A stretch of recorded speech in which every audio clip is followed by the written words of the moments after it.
For joining us for our SourcePass Gov presentation today on K-12 cybersecurity. Are you audit ready and AI ready? This is part of a regular Gov series of webinars that we're putting on throughout the year, and we're happy that you can join us for today's discussion. I'll be kicking off this with some housekeeping items. I'm a 30-year MSP veteran and remember everything from the Windows 95 launch through Y2K and beyond. And our main presenter today will be Rob Villano. Rob is the SourcePass Principal Security Consultant. He's run some other sessions in the past, so he might be a familiar name and voice to some of you attending, either through this or through your business dealings with SourcePass. And we're going to run today's webinar kind of in two parts. Rob's going to lead an initial discussion and presentation, and then he's going to be joined by many members of our Gov Services team who are going to take part in a Q&A discussion where we're going to be talking about AI readiness and audit readiness in more detail as a team. So looking forward to that discussion today, and we'll introduce the rest of the participants at that time. So with that, I'd like to bring Rob Villano on stage to join me. Rob, how you doing today? Excellent. Thanks, Dave. Excellent. You're welcome. Look forward to today's discussion. I will go backstage and the floor is yours. Well, thanks so much, Dave, and everyone who has joined this afternoon. My name is Rob Villano. I'll take you through the K-12 discussion today. Are you audit ready and AI ready? Next slide. So here's our agenda. Really interesting topics for discussion and why we're doing this. We call the first one, Why This Matters Now. We'll take a look at AI Education Law 2D and Part 121 for those in New York State. Today's K-12 cybersecurity landscape will be reviewed. And we'll also get into audit readiness for the K-12 districts. NIST-CSF aligned risk assessments are always important for New York State regulatory requirements. And we'll take a look at those. And then we'll define AI readiness and what that looks like through risk assessments and why that's so important. We'll also detail SourcePass Gov's school-focused approach and our 40-year track record in the space. And then we'll take questions at the end of the discussion. Next slide. So a little bit about me. As Dave mentioned, 20 years in information security and cyber. Notably within the financial services, banking, and insurance industries for HSBC, a global bank, as well as healthcare background and technology background, healthcare most notably for Northwell Health. I'm a subject matter expert for data security, incident response management, information security governance, program and strategy development, and cyber risk management of most importance. And most recently now AI readiness, which we'll describe today during the discussion. Some of the compliance requirements that are necessary to have subject matter expertise on are NIST-CSF, ISO 27001, the SEC security laws for that, NYDFS, which is Division of Financial Services for banking, GLEBA, which is the Graham-Leach-Bliley Act for banking and other loan origination entities, HIPAA, which is the healthcare requirements, and then PCI DSS for credit card data. Some various certifications that I have there for information security management and risk and information control. And my background is in technology. I have an undergraduate in electrical engineering and a graduate level degree in that as well. Next slide. So why this matters now? Well, simply put, K-12 is a high-value cyber target. The data is rich. It calls out social security numbers, healthcare information, financial information with payroll, and the like. So it's a keen target in that regard. And what's also interesting as well, it was in putting this together, looking at this particular stat from 2023 and 24. 82% of K-12 schools experienced a cyber incident between that time frame. Now, that's rather high, too high if you think about it. A cyber incident is at a level higher than an event. It could even be breach related as well. So that's really significant, and the challenges associated with a K-12 environment. Some of the things that occur naturally as part of these incidents could be ransomware, phishing attacks, which come through email, and even data breaches that disrupt the instruction of the educational actions of a district. When you talk about operationally, it could impact meals and operations in general. So all of these come into focus when you're looking at a K through 12 district. Schools face compliance pressure using and with limited staff. And now we're talking about the growing AI adoption, which is another challenge for them to face. So it all adds up to key cyber targeting for these types of entities. And at this point in 2026, cybersecurity is now an educational continuity issue, not just IT. So what does that mean? Well, cybersecurity supports the business. It is not the business. The business is clearly what you defined as your entity and what you serve your clients with. And in the education space, obviously education is, but these days, cyber plays a key role for education and districts to function. And we'll take a look at that as well. Next slide. So we're going to review Ed Law 2D in Part 121, which is specific to New York State, but quite honestly, these best practices, which is what they are, can apply throughout the United States. And you'll see that as we develop the concepts here. From a legal and regulatory obligation perspective, you want to protect student, teacher, and principal PII, personally identifiable information, strictly from unauthorized access or disclosure. That's a requirement. These requirements apply to districts, charter schools, BOCES, and vendors. It does not apply to private schools. Private schools, it would apply to if it was, from a disability or special needs perspective, but private schools in general are excluded from these requirements. And principally, the requirement is to adopt what we call the NIST Cybersecurity Framework, or CSF. We'll be using that throughout the presentation as the security standard, and we'll get into that in details as we move along. Next slide. So what's in Ed Law 2D and Part 121 that we should be concerned about? Well, here you have it. Data Security and Privacy Standards, 121. What the New York State Education Department expects to see and what districts must do and follow. They must maintain a publicly posted data security and privacy policy aligned to NIST CSF. Publicly posted means on their website. They must ensure that personally identifiable information is encrypted and minimized. Minimized is important.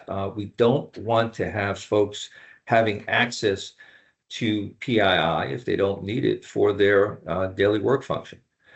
You want to execute a data protection agreement, which is required for vendors. That's actually a legal document which specifies what vendors should be doing to protect your information, both from a legal and compliance perspective, but also controls, security controls that need to be in place. And then finally, you need to provide breach notification within 60 days if there is a breach. And so one of the key risks here is that for districts, policies may exist, perhaps they do, but security controls and evidence often don't.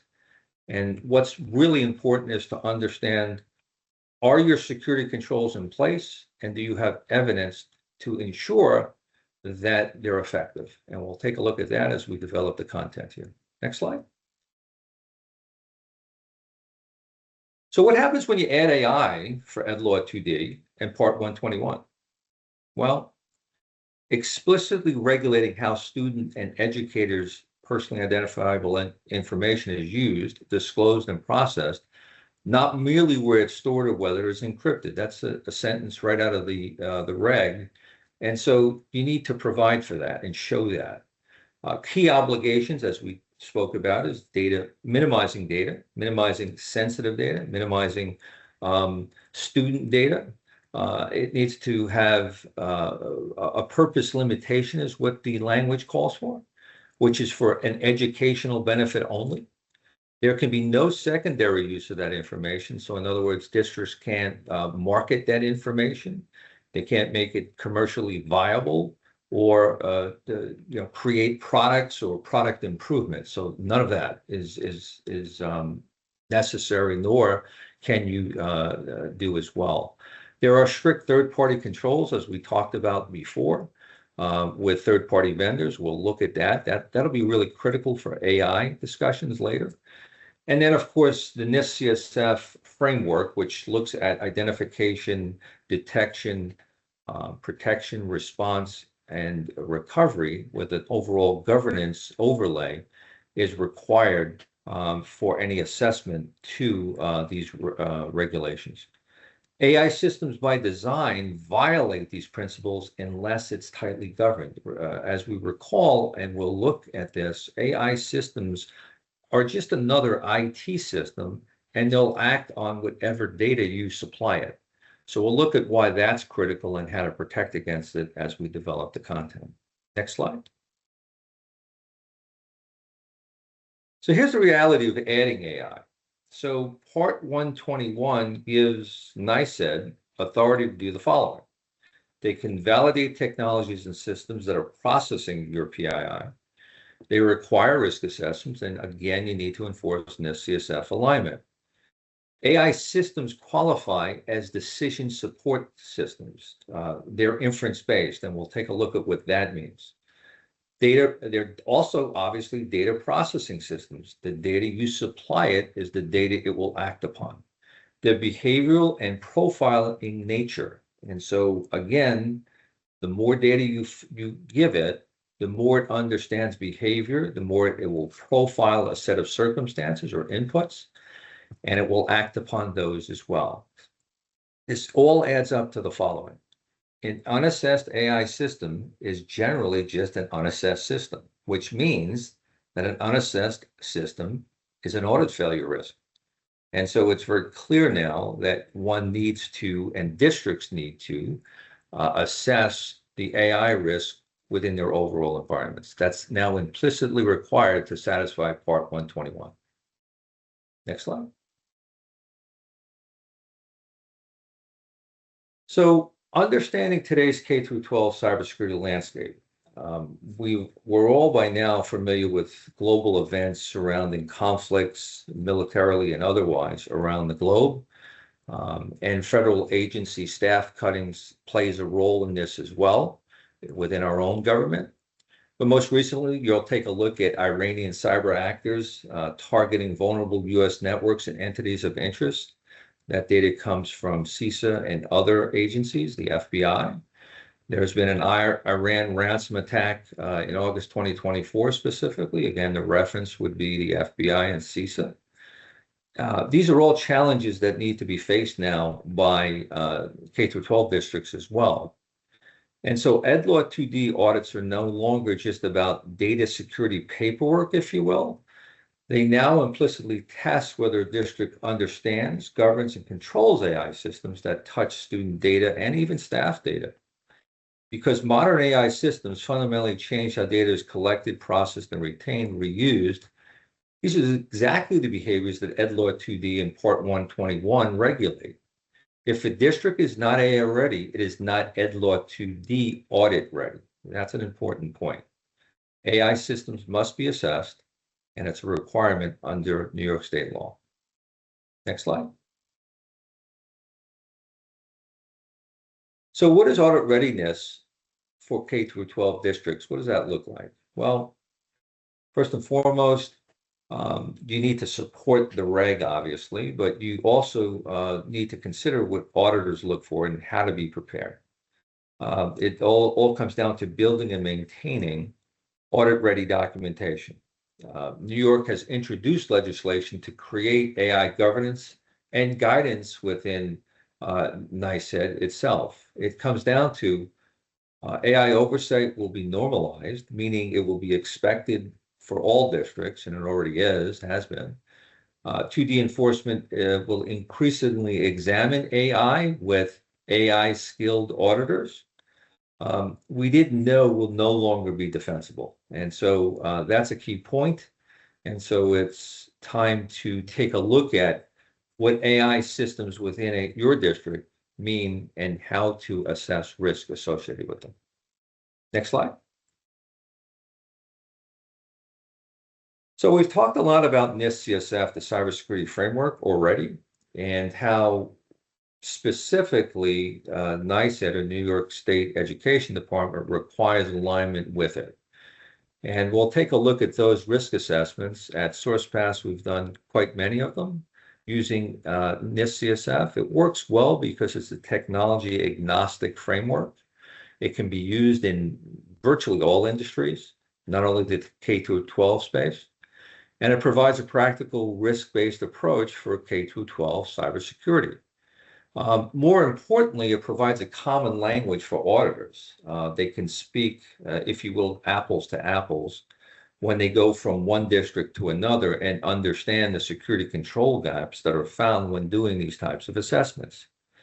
A proper assessment calls into concepts of identifying those control gaps, prioritizing remediation by risk and not guesswork. What we do here at SourcePass is that we have a conversational approach with our clients to understand how they operate, and then against the framework, evaluate how they're matching up against well-recognized best practices within the industry. This produces a comprehensive report, which is evidence-based and audit worthy for the auditor to take a look at with key documentation. And it turns an assessment, a NIST CSS assessment, into an actionable improvement plan. We provide prioritized risk remediation as well as an improvement plan for the district. As mentioned prior, but new Education Law 2D requirements assess AI usage and its impact on data security and privacy. So it's now something that is required. Next slide, please. So what is an AI risk assessment? What does it look like? Well, it evaluates governance and oversight, data protection and privacy, security controls around AI tools, which are really key, and staff awareness and acceptable use. In districts, information security awareness training is foundational and necessary, and an acceptable use policy is just the same. The same truths are and should be defined within the AI space. Staff and administration should be trained within the AI space, as well as an acceptable use policy should exist for AI usage. And so understanding your third-party AI exposure is also very important, as we alluded to earlier. AI vendors often rely on what's called sub-processors. Those are typically third parties who are receiving your data, potentially, and acting upon it, processing it, if you will. These types of things need to be understood in third-party vendor agreements. Important to understand what's happening with your data once it's outside the walls of your entity. These data processing agreements that we talked about prior are necessary as well. They need to exist with a third party. And in many cases, they don't explicitly address the following: prompt retention, which is when you're behind an AI application and you're looking to enter a comment, a question, or something that you're looking for information about. That is a prompt. Many times you can disclose proprietary information, sensitive information, things that you may not think are sensitive, but are entered into a prompt. These are typically retained by third parties. You need to carefully understand if they are, and if so, what are they doing to protect it? You may not even want to engage with a third party if they're doing these kinds of things. You also want to understand about the AI model training. Are they using your data to train their system in an algorithmic way? If so, your data may now be exposed to places that you never thought it could reach. That needs to be codified in these data processing agreements as well. There's a thing called inference logging. AI, specifically ChatGPT, when you enter information, there's a scoring methodology to infer what words, what concepts are more important, and how they're interconnected or correlated in a narrative. That's really important that they're documenting and logging these things, because from a legal perspective and legal hold perspective, they become actionable from a legal and compliance requirement as well. There's also a concept of output reuse. So in these days, with agentic AI, output from AI may be reused in either its original format or another format to process that information to do additional tasks. One needs to understand, the data security and privacy person within a district, where is that data going and how is it being reused, if you will. These are all important concepts to work through with your third-party provider of an AI system, and necessary to codify these in a legal agreement to protect the district at large. Next slide. So AI readiness assessments, they clearly help with the following. They identify regulatory, ethical, and security control gaps. We've seen that already. A comprehensive NIST CSF AI readiness assessment does all of these things. You should align, if you're implementing an AI system, with what's called the AI Risk Management Framework. Sorry for the additional acronyms, but this is AI RMF. It's been sponsored by NIST, approved in 2023, and basically what it calls into focus is a roadmap for mapping, managing, measuring, and governing the implementation of a new AI system. Critically important to understand how to do these things. The framework outlines many methodologies to do so. It's been a helpful guide for me to better understand AI implementations, and for practitioners in general, that's what's being used at this time. You want to also, as you move along in your AI journey, prevent uncontrolled AI adoption. So just as we heard the term shadow IT, there's shadow AI as well. And so we just had a report yesterday, and I was concerned about this with one of our clients, purchasing by way of a sales opportunity an AI system to act upon their accounting systems. This is an accountant with many clients, and they're purchasing an AI system to make themselves more efficient in the transfer of information in and documenting it and then providing a return. The difficulty with that is that it's not only acting on your client data, but it's acting on stuff like payroll systems, accounting systems, and the data that's within there. We'll be having conversations with that client, as well as others who are concerned about how they're adopting AI within their environments as well. We also need to evaluate incident response readiness in an AI-enabled environment. It's critical to any environment, but specifically to AI-enabled environments because of the inferencing that takes place and the intelligence that is brought to bear by AI. Districts in general should have as examples what types of attacks they could expect by adopting and implementing AI.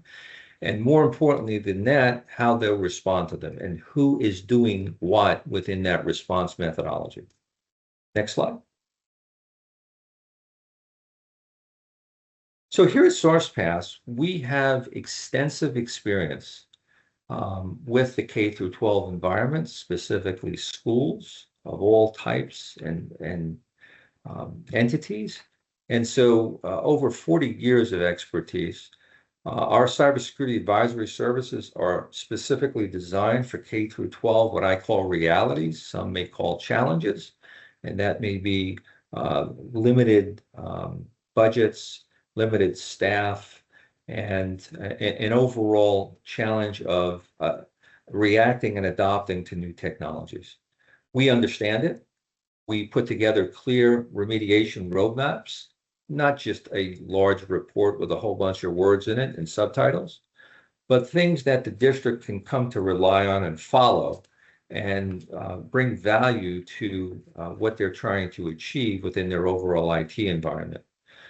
There's also components of a vendor risk evaluation. Again, not just an inventory, but understanding truly what a vendor is providing as a service, what data they're ingesting, and what that means to the district. We have experience of over 40 years within the space. We've seen many different use cases and service offerings. We understand what works, not only what works, but from a cost-effective perspective. Giving options to our K-12 clients to better inform them on what's best for them. We provide guidance that balances security, compliance through whatever the classroom needs. After all, this is an educational institution, and we look to serve that mantra. And then finally, we focus on the impact AI systems have on Education Law 2D compliance. That's within New York State. But as we mentioned before, those best practices apply throughout the United States. Next slide, please. So here's what districts get when they work with us. They get clear outcomes, not just reports. They get executive-friendly risk heat maps. So a heat map shows, honestly, where your risk is, where it resides, against those NIST CSF categories of identification, detection, protection, response, recovery, and then that overall governance overlay, if you will. And so those heat maps tell a story. We write that story by providing actionable treatments of risk within an overall prioritized method. And so you'll see a table that provides clear direction as to what your next steps should be based on the assessment that we provide. There's a prioritized remediation roadmap. So you'll see that in an image and with regard to the overall report. There'll be evidence aligned and that's required by NICEAD for the audit that may happen through NICEAD. We'll question and interview folks on that. And as I mentioned, those actionable guidance that fits a school district's budget and staffing and way of doing business. Next slide, please. So here are the final takeaways. I think what came through here quite notably is that compliance with Ed Law 2D and Part 121 requires more than just a set of policies. It's a focus on administrative, technical, avenues for security controls to be effective. NIST CSF also comes into focus, where we're looking at the backbone of what an auditor expects to see by way of security control gaps and evidence. And then you look at AI risk as being introduced here because AI is clearly just an IT system, as we talked about, and it must be assessed now, not after incidents. And so when you look at this overall, you come to understand what SourcePass brings to the table: administrative, technical, and even physical controls and expertise. Physical controls being cameras, door access, which is critically important in the K-12 space. And we're a school-focused partner that makes the difference in a K-12 environment. With that, that concludes our presentation today. I'm happy to take questions. Excellent. Thanks, Rob. This was phenomenal information. One of the pieces that stuck out for me was that you gave me a little bit of anxiety thinking about shadow IT. I was thinking back 6 years ago at this time, we were all just starting to stay at home to try and flatten the curve with the pandemic, and didn't know what the future was going to bring. And at the time, we had a lot of clients who were still late adopters for remote access. And I was thinking of a specific example where we had a client who up to that point did not want their employees to have remote access. All their data was stored locally and thought that was the best way to corral it. Well, when they were forced to have to open up access to all sorts of people, VPN performance was too slow. So the employees started embracing their own shadow IT solutions. And before you know it, this was a medical practice, and they had patient PHI being stored in individual employees' personal OneDrive, or not OneDrive, it was Dropbox accounts. And they were sharing files in a way that was not sanctioned by the company. And so in my head, the lesson that I was equating your discussion to was the longer an organization takes to do an assessment and come up with their policy on how they're going to adopt AI, the more likelihood there's going to be for that sort of shadow AI to creep into their organization, in which case you may lose control of your data governance, and which can have consequences for those like education that have regulatory compliance constraints. So, that's a really no better good point, time than Dave. now. That's a really good point. And one of the things that would have been uncovered by an assessment is, why are people on a company laptop, why do they have access to their personal Dropbox accounts? Right. So yeah, the key point there. Excellent idea there. Yep. Excellent. So with that, as I mentioned at the outset, we're going to shift gears and have multiple members of the SourcePass Gov team help join the conversation. I'd like to introduce first Tom Edney. Tom is our VP of Enterprise Services, and SourcePass Gov is a component of our go-to-market strategy for the specific governmental entities we work with, and Tom helps head up the team. So Tom, I'll let you introduce yourself. I'm going to go backstage, and then you can introduce your team members. All right, terrific. Thanks so much for the intro and welcome. Yeah, as you said, the team here is going to join us, so I'm sure we'll have some video pop up for the other members here shortly. But happy to be here, say hello to our audience. And first off, though, Rob, what an awesome job you did. That was some great info. Slides were right on topic, and I believe it's probably very helpful for everyone. Thanks, Tom. But yeah, so the team here did put together a couple questions. In some cases it's our own questions, or maybe we're kind of anticipating maybe some of our clients' questions, or we've heard from our clients some questions. So we thought we'd kind of drive some collaboration here, and the audience could still at any point in time just drop a question into the Q&A. But other than that, we'll talk about a few topics ourselves. Rob, so you mentioned that K-12 is a high-value cyber target. So what are attackers actually after when it comes to school districts? Well, like any attackers, they're after data, but particularly in a K-12 environment, there's some rich data there, right? There's Social Security numbers, there may be HIPAA data. Those are brought for exploitation and providing or doing scams against, right? Social Security number, you can open up loans, you can do just about anything with folks. There's also payroll and AP systems that exist within K-12 districts. Gaining access to that and trying to scam someone in a payroll situation is an attacker's dream. So it's exploitation and learning things about what's going on within a system that's definitely attacker's dream there, and something that is of importance for those who look to do those sorts of things.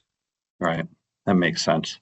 And yeah, I'm sure AI, right, one of the main topics of the stuff that we're talking about today, has opened up so many paths and vectors into districts, into having potential access to that data, whether by individuals within the district or students sharing information in some cases, or just the accessibility through AI being available now, and internal tools, external websites, etc. Makes sense. I hear this a lot. How would you respond to when a school district director or executive mentions, hey, we already have security policies. Why isn't that enough with EdLaw 2D audits? Well, policy is great, but they only tell you what to do, right? What you should be doing, right? They don't tell you how to do it and what security controls are present or not. And there's no proof that the controls are even operating, right? So, things like logs matter, monitoring those logs are important. Incident response testing of, your plan is really important. Are you training your folks? That's really important. So just putting a policy out there as an administrative control, it's not a technical control and it's not a physical control. So when we talk about cybersecurity, we want those three working in unison. So policies help, but they're not the entire notion behind a comprehensive strategy. Right. Understood. And I'm sure they also age out as well, right? I mean, there needs to be a cyclical approach to keeping them modern and aligned well with their technologies and their business workflows, et cetera, right? Yeah, things change. Absolutely need to be updated. You're spot on. What does the New York State Education Department really expect to see under Part 121? Well, we sort of covered this a bit. They want to see, like those data protection agreements that we talked about, right? So they want those with vendors. Those are critical because in many cases, IT systems, AI systems are coming from third-party vendors. You need to, from an audit perspective, document and detect, with your ability to detect and respond and notify on your timelines, your evidence, and so on and so forth. Auditors are always keen on what type of evidence do you have to provide us with test of effectiveness. And that's what you're really looking at when you're looking at satisfying these requirements. And so it's vitally important to have that in your overall assessment.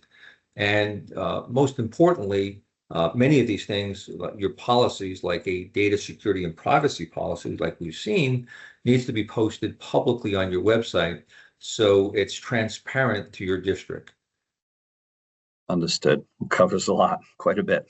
Yeah. All right. Thanks. Yeah. So I think our team here probably has some questions as well. Anybody else want to jump in?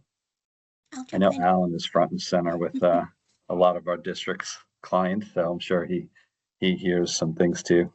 Yeah, absolutely. My name is Alan Tipdino. I'm a sales specialist for K-12 schools. Bob, one of my questions is, why does AI change the audit conversation so much?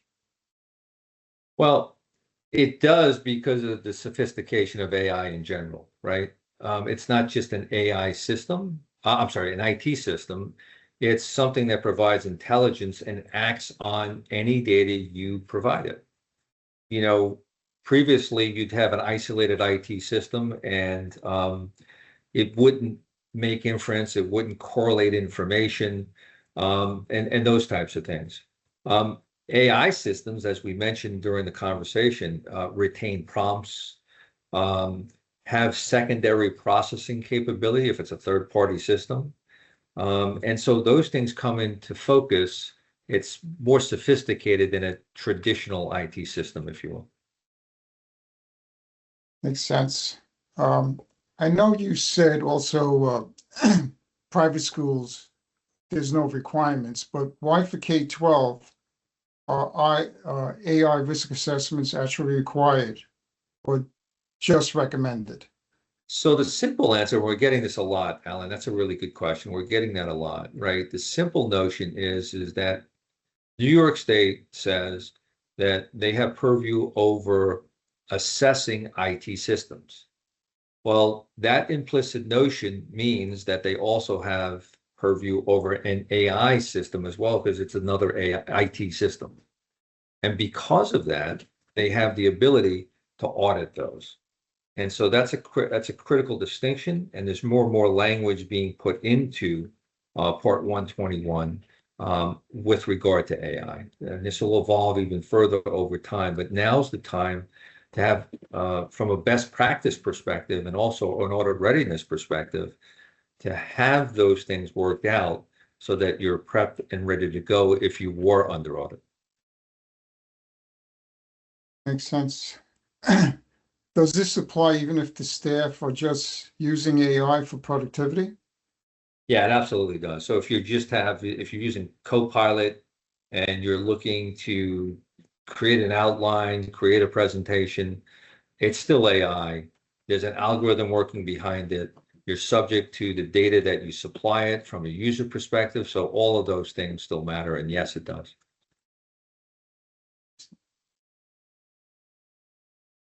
Hey, Rob, thanks for having us today. Hi, everyone. I'm Gina Renshaw, and I'm part of the SourcePass Gov Inside Sales team. I have a few questions around audits and vendor risks, so I'll jump right in. Rob, what would an auditor expect as proof that we assessed AI risk? Well, first and foremost, you have to look at the NIST CSF. You have to be aligned to the NIST CSF framework. That's a New York State requirement. And so when you look at those 6 categories that we talked about, there are conversations that you need to have with the district to understand whether there's any security control gaps to those standards.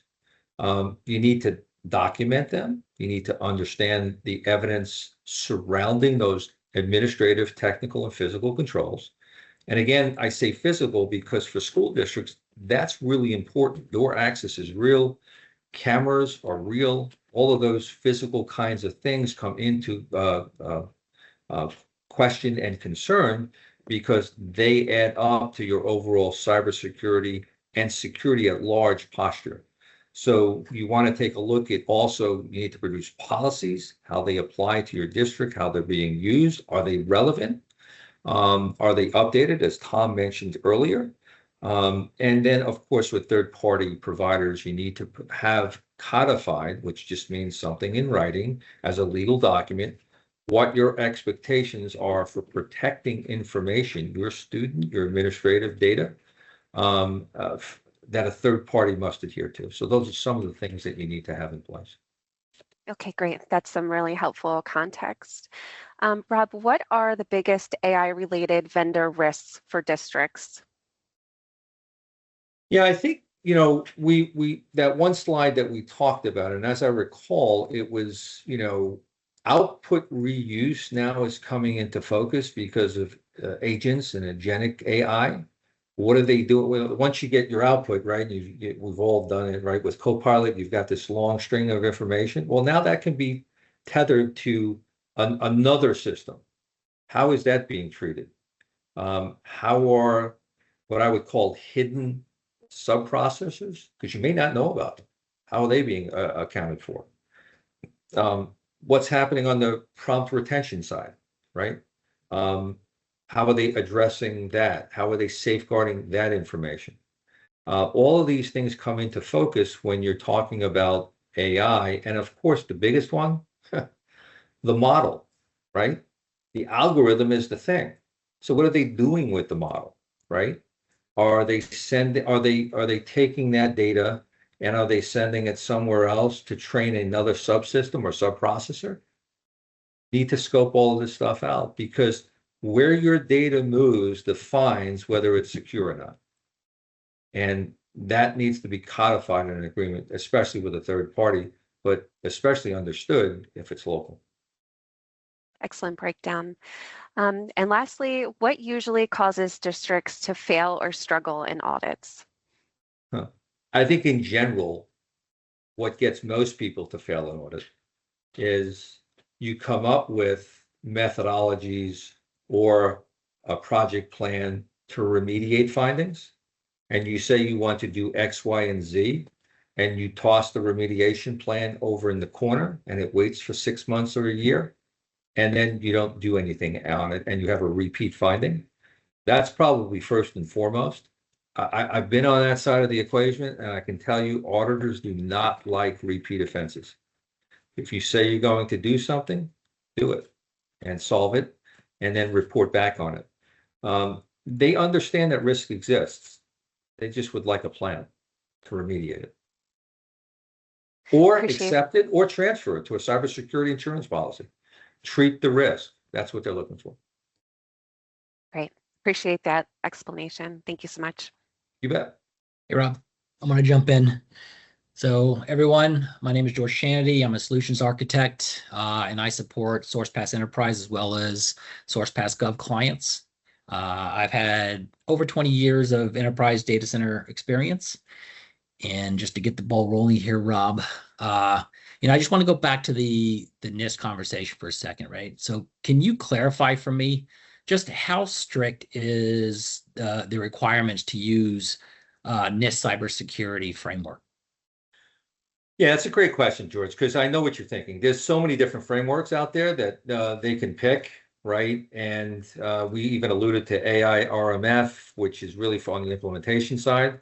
But there's a number of good ones. SIS 18. New York State has said that they require NIST CSF because of its flexibility and because of its standardization.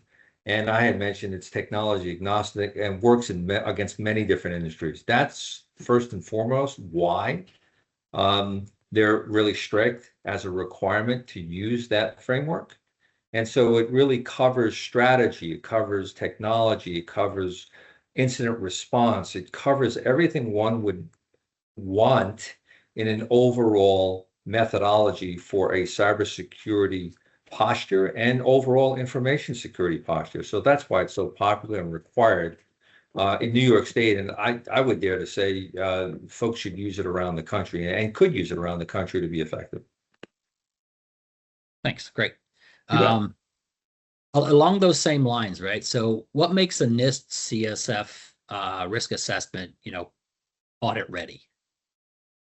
I think we sort of touched on it, right? But defining gaps, defining security control gaps to the framework, that's first and foremost. Supplying evidence, having a remediation plan, documenting it well, and stipulating what the timelines are for remediating, accepting, or transferring those risks, those gaps. And it should be a project plan. It should be something that is tracked, managed, and reported on. And all these go to credibility when you're speaking to auditors and giving them a level of assurance that you understand the risks and you're acting upon them. Great, thanks. Just sticking with that theme, I have just one more question. Sure. So if I'm working with a client, like I'm preparing for their audit, right? And say we think we have gaps, what are like the fastest ways to improve audit readiness?